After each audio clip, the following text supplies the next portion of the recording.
It's the 23rd day of Occupational Therapy Month. I hope you're not new here, but if you are, my name's Olivia, and every single day for the month of April, which happens to be Occupational Therapy Month, I am drawing a prompt from my tray, and we're talking about some area of OT. So if you are an OT yourself, if you're a student, if you are a friend of the field, feel free to comment your answers or even stitch this. I'd love to get conversations going, just to get the word out about how awesome OT is. So let's get started. The moment you knew OT was right for you is our prompt for today.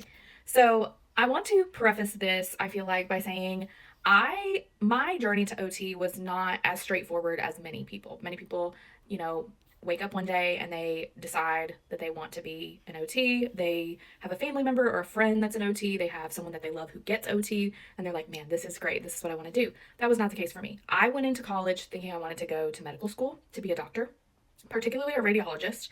And then that vision kind of shifted into pediatric neurology. And then I had kind of a crisis moment when I realized I worked at a summer camp for kids with disabilities, and I realized that I didn't want to diagnose people and just hand them pills all day. I wanted to get to know them. I wanted to be a part of their life.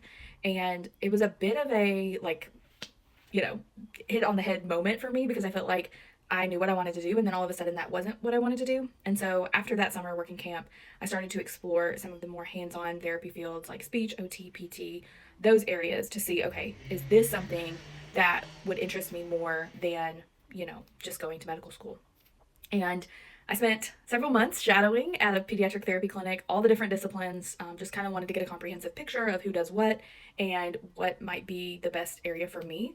And ultimately, the decision to be an OT came from a place of really looking at my strengths and seeing myself as creative, but also very scientific, and kind of loving that OTs meld those two worlds, and you can be super creative, but you can also lean on anatomy and physiology and kinesiology and those kinds of areas in order to like creatively help people throughout the lifespan. So that was one thing that really kind of sparked my interest. And then the other thing was the amount of flexibility. So I shadowed in a lot of different areas. I shadowed pediatrics, I shadowed, I think, at a nursing home, I shadowed at a hand clinic, and every single place I was like, how is this the same job? Because these people are all doing different things. And I loved that because I thought, if I'm ever bored, if I'm ever tired of working in one area, then I don't have to switch career fields. I can just switch settings and learn something else, and it will be brand new. And so those two things were kind of the final yes, like affirmation, this is what I need to do. And that's where I started applying for OT school and knew that was the career for me. So I'd love to hear your story, and see you tomorrow.